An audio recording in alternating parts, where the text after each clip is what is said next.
description. Okay.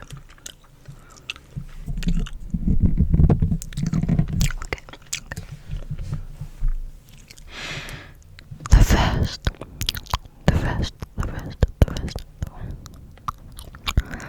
first one is called Am I the asshole for refusing to give up my seat on a plane for a rude pregnant woman?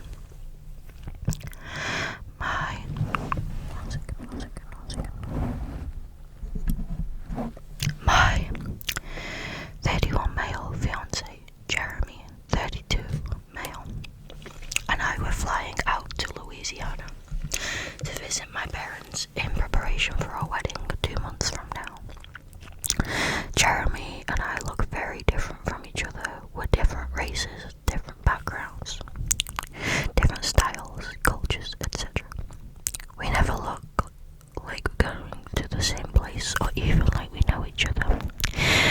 Frequently, I've walked in behind him at a restaurant and they'll address him and be like, just one for the night. It's honestly whatever, just another thing about us. He's also, and this is important, a very anxious man with an intense fear of flying. He needs me near him at all times while flying. He even starts panicking if I use the restroom. Before you ask, no, we couldn't drive or take the train for reasons I don't want to get into. On the second leg of our trip, we were sat in a 3-seat row, him by the window already looking out of it with his headphones on, me in the middle and a stranger male on the aisle. Once the stranger sits down, his wife follows him and asks if I'd be okay switching seats so she can sit next to her husband. I said no, sorry, I need to sit here. You can try the person behind him or behind you. She quickly got pissed and told me she needed to sit there way more than I did because she was pregnant and her husband was there. For context, I could barely see her bump. She was maybe 4-ish months, but not struggling to get around at all. I pointed at Jeremy and told her, well, my fiance is here and loses his shit if he flies alone. So,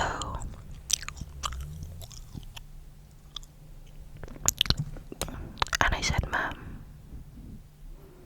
Oh. So, no, I am not moving. Sorry.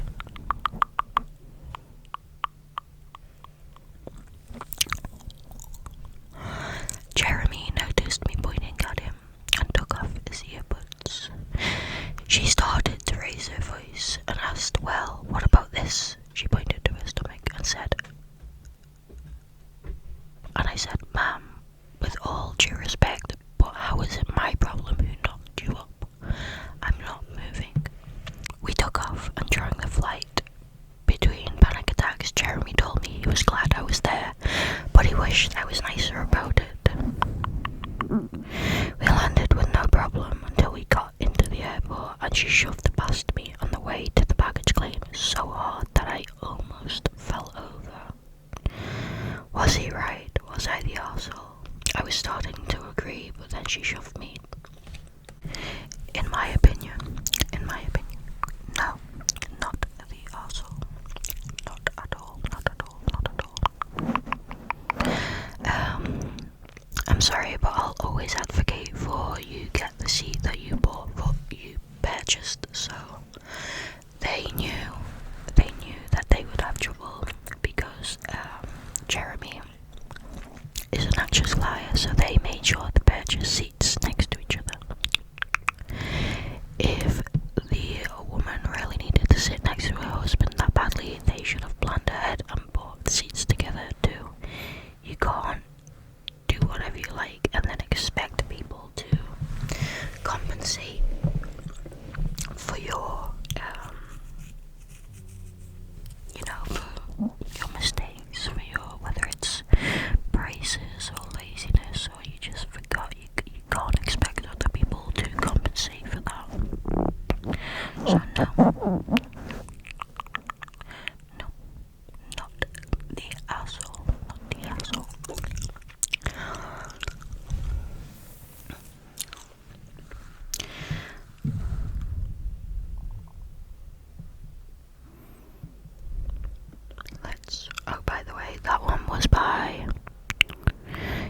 u/gayboy throwaway 25. But again, it'll be in the description. This one is by u/constant-ideal-2872. This one is titled, Am I the arsehole for leaving a trip with my boyfriend and his family early because they made fun of my disability? Based off the title alone, I'm gonna go with not the arsehole, but let's read it anyway. I, 28 female.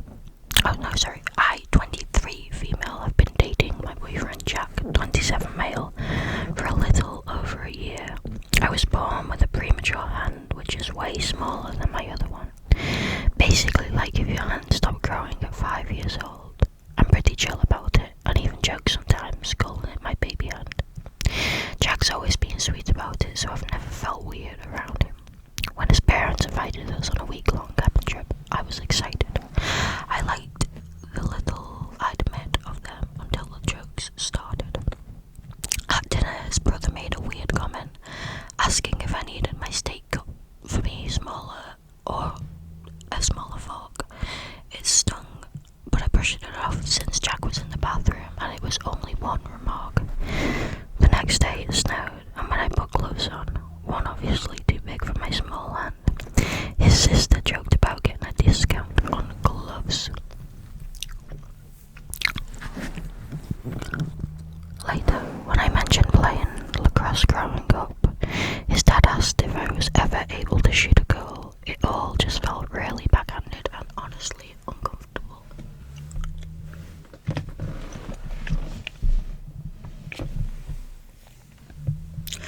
That night, I told Jack. He said they don't mean anything by it and promised to talk to them. I trusted him and let it go. But on day 3, during a game, I was struggling to shuffle cards. Jack's 20-year-old brother mocked how I was holding them, pretending to fumble and drop them. Everybody laughed, including Jack. I'm sorry about my dog's noise. I felt humiliated, and honestly it made me hate my hand, something I've spent my entire life trying to love. When I pulled him aside, he said his family was just a teasing type and I was being too sensitive. I barely slept that night, and the next morning I packed and left, taking the car and Jack and I rode in. No goodbyes or anything, I just drove the 3-hour drive home. Now Jack's pissed, saying I was dramatic and immature for leaving and stranding him. He thinks I should have spoken up myself instead of relying on him and ruining the trip. It's been 2 days and he's still ignoring my texts. I feel bad for leaving him without a ride, but also super hurt and just kind of sad. The person who was supposed to have my back laughed with them. I really like Jack, and this is the first bad thing to happen, but it's really bothering me. So am I the arsehole? Did I overreact by leaving and ruining the trip when I should have just had an adult conversation? Okay. No. In my opinion, no, you are not the arsehole. I was reading the comments on this, and the people in the comments really just put my thoughts into like better words than I ever will, because I'm terrible at explaining myself and getting my point across. So let me just read them to you, and you can see how I feel about it. Not the arsehole. My mom had a similar small hand. She said she knew my dad was the one when she went to a friend's wedding with him. It was a steak dinner, and she was anxious about having to cut his steak in front of people since she looks a bit awkward when doing so. Unknowingly, my dad talked to the staff when his steak came out. It was pre-cut but pushed together so it wasn't obvious. The fact that my dad knew how to help in a way that didn't feel like infantilizing almost made her cry, and that's when she knew, you'll find your person. This insecure loser is not it.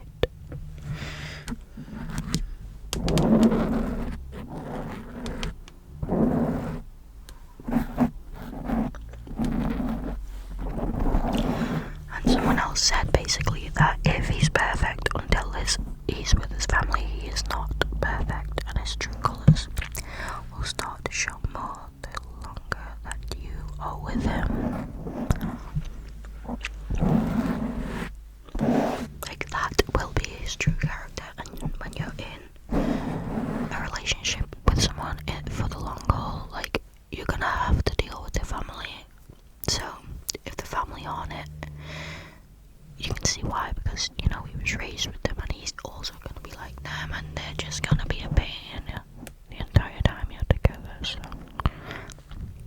And again, like, if he doesn't stand up for you against his family, then he's not the one, he's not the one, he's not the one. And how is he ever going to stand up to you and stand up for you against other people if he can't do it to his own family? Okay. Next is by you/babe W cute. Am I the arsehole for refusing to help my friend pay rent after she spent her money on concert tickets? Currently, I live in an apartment with my friend, and we split everything 50-50, rent, utilities, etc. It's not a fancy apartment, but we make it work. I am a student with a part-time job, and my friend works full-time. Last week, rent was due. The day before, she told me she couldn't cover her half because her paycheck was short, and asked if I could spot her until the next one. I was kind of stressed, but I agreed to help since it was a one-time thing. However, the next day, I saw her Instagram story. She was at a huge concert for one of her favourite artists. I asked her about it, and she admitted she bought the tickets a month ago and said she couldn't pass up the chance and didn't think her finances would be this tight by now. I was furious and told her it wasn't fair to make me cover her rent while she's out spending on luxuries. She told me I was being harsh and that her experiences matter too. I would have done the same. I told her I wouldn't because I actually budget for my responsibilities and I don't overspend. Now we haven't talked in a few days because she thinks I'm being selfish and cold. Some of my friends say I should be more understanding because mental health matters and music is her escape. I don't want to be heartless, but I also don't want to be someone's safety net when they make poor choices. Am I the arsehole for refusing to cover her rent?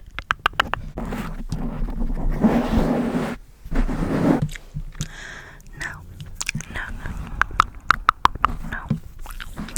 If you are not absolutely certain that you will be able to cover the cost of all your responsibilities after said purchase, you should not make it, or you should at least discuss it with said friend you're living with, and, you know, push the idea that you want to go to this concert, but you don't know if you'll be tight for money, and if maybe she would be so kind to, you know, help you out, as it's a one-time thing, and you'll make sure to pay her back afterwards. But the fact that you lied about it,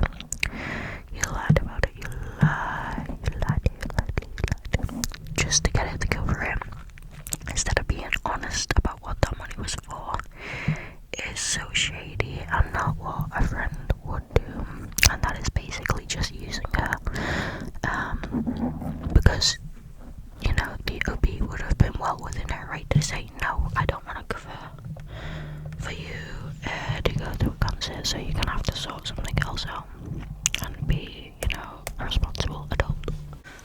This one is by you/TurtleTank1005, and it is titled, Will I be the arsehole for cancelling on a girl's trip after the plans changed? My friends and I have been planning to go to Japan for some time in 2026 for a girl's trip. The oldest of us 4 girls has been in a relationship with her boyfriend for 10 plus years.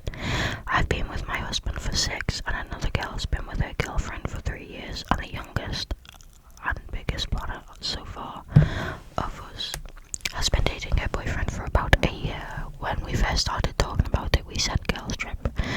Now all of a sudden we have the boyfriend of a year tagging along. No other partner is allowed to come with.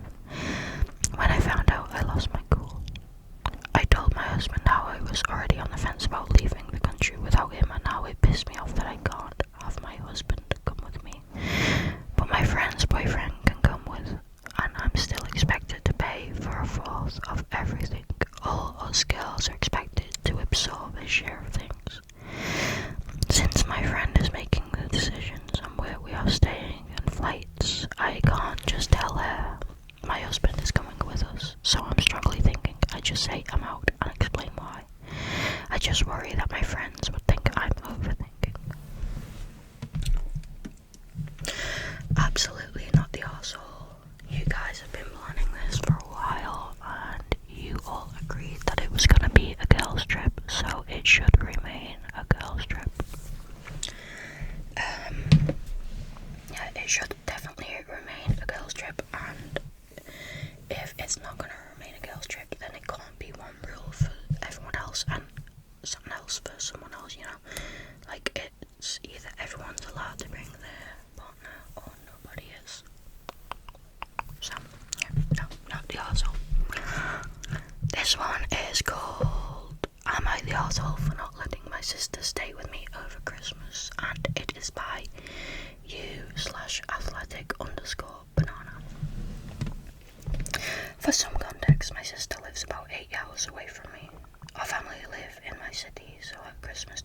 sister and her husband usually alternate and will spend one Christmas with his family where they live now, and the next year they will come down here.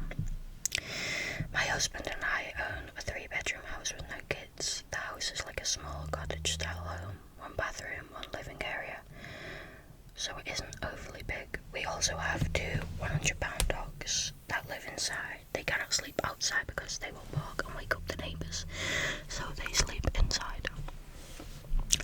Last time my sister came down for Christmas in 2023, I let her stay with me. At the time, she had a 1.5-year-old toddler, and my husband and I were quite disappointed with how much he trashed our house. He was sitting on our brand new lounge and peed through his nappy and left a big urine stain. He scratched our homemade timber slab coffee table all over to the point we had to sand it back and restain it. And he crushed up the bars of soap in the bathroom and left it all over the bathroom floor for us to clean. After they left, needless to say, we were quite upset. My sister was just like, oh well, that's what toddlers do. I found it extremely disrespectful to come into somebody else's home and damage their property and act like it's normal and to be expected. We also had to pay for our lounge to be professionally clean. So this year my sister is due to come again for Christmas. I am currently pregnant with our first child that is due in October. My sister has also since had another kid, so come Christmas her kids will be 3.5 and 1.5. She asked if she could come and stay with us, and I said no because our house is only 3-bedroom. We will have a newborn and there isn't enough room for 2 adults and 2 toddlers to come stay here. I explained there isn't enough room and she said they can put a blow-up bed in the lounge room, and I explained there isn't enough room and she said they then take the one spare bed, so they have 2 queen beds with 1 adult and 1 kid in each. I told her my dogs sleep in the lounge room and that it probably isn't safe to have a small kid sleeping next to them. They are 100 pounds and bark with. They are 100 pound bred for guarding, and should they could crawl out of the bed in the middle of the night and touch one of them, the dog would be startled and their instincts would be to jump up quickly and bark with the intention to intimidate. As a responsible large dog owner, it would not be safe to put the child nor my dogs in that situation. My sister said to just keep the dogs outside, which, as I mentioned earlier, I cannot do because they will bark and keep the neighbours awake. Not to mention it would keep us awake while we are already sleep deprived in the newborn trenches. Plus the idea of having her 2 toddlers coming into our house and trash it like the older one did last time is just stressing me out. My sister thinks I'm being unreasonable. Am I the asshole? No. I'm sorry, but the fact that you have a newborn baby, and the sister is even thinking or asking about imposing is ridiculous, especially when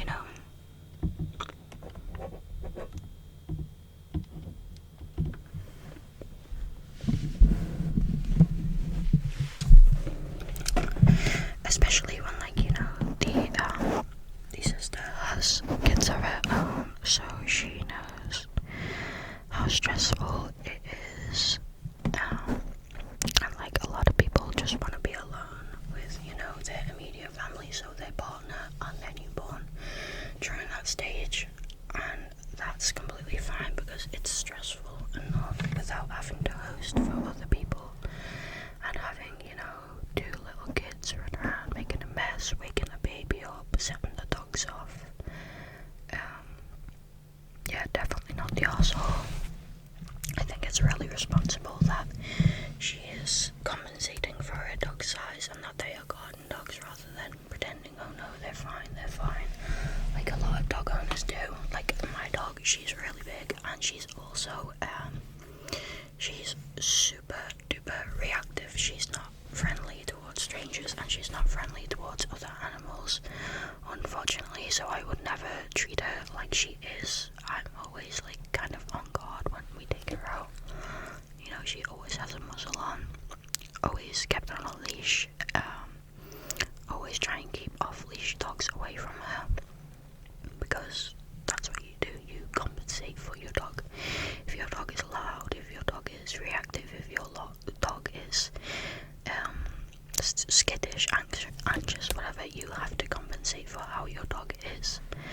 Otherwise, it's just irresponsible to pretend that they're all fluffy love bugs. Do you know what I mean? Yeah, the sister should have just took no as an answer the first time, and it's really stupid that she didn't. Really inconsiderate. Okay, let's do, I think, one more, because the light I have is like burning into my eyes and giving me a bit of a twitchy eye. But I don't know where else to put it, because it's like one of the like LED ones that you clip onto your phone right here, and then it like shines to make a warm light. Maybe I'll have to, I don't know, it's like I want a nice light, but I don't know where else to put it.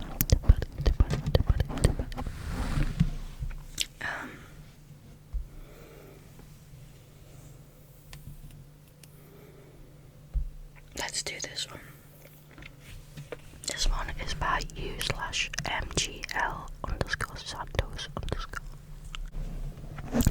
This one is titled, "Am I the arsehole for treating my cousin's stepdaughter differently?"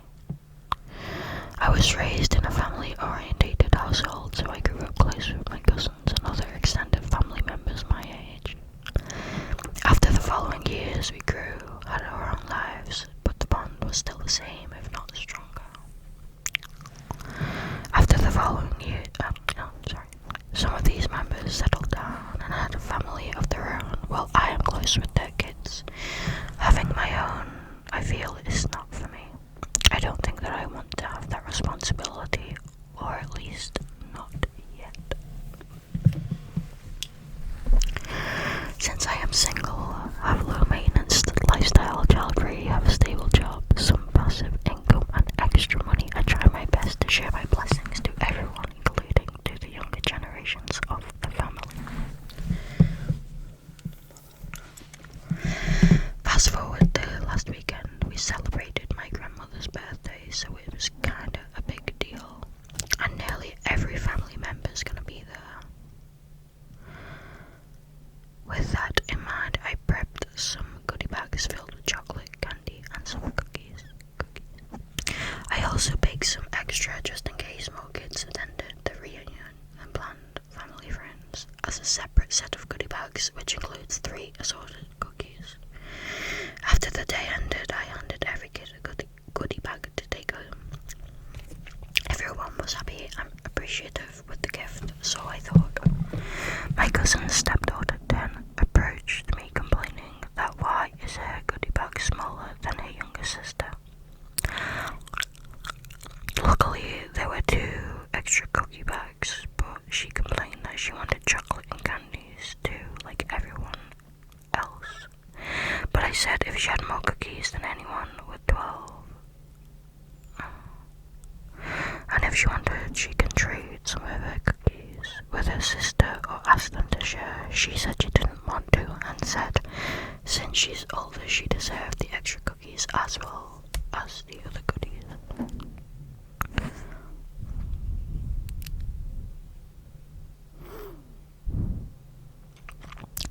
I said I couldn't do that, and I promised her that I would give her some next time. She started crying, and my cousin, her stepdad, came to try and quell her. I explained the situation and apologised. He understood and took the kid away, as well as the extra bags of cookies I planned to give her. That evening, my cousin's wife called me and told me that I was a dick and accused me of mistreating her daughter just because we aren't blood related, and said that wasn't the only time I treated her differently. Called me some profanities, cursed, and hung up before I could speak for myself. Admittedly, I do treat her differently, and initially, yes, it was because we aren't related, but after a few years, it was because of her attitude and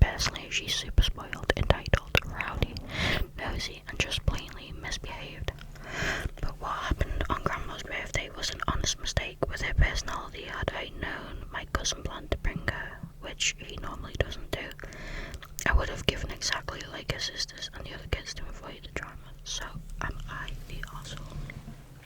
Okay, so what I'm taking from this is she doesn't always attend, and that's why she got one of these spare goodie bags that wasn't the same. But considering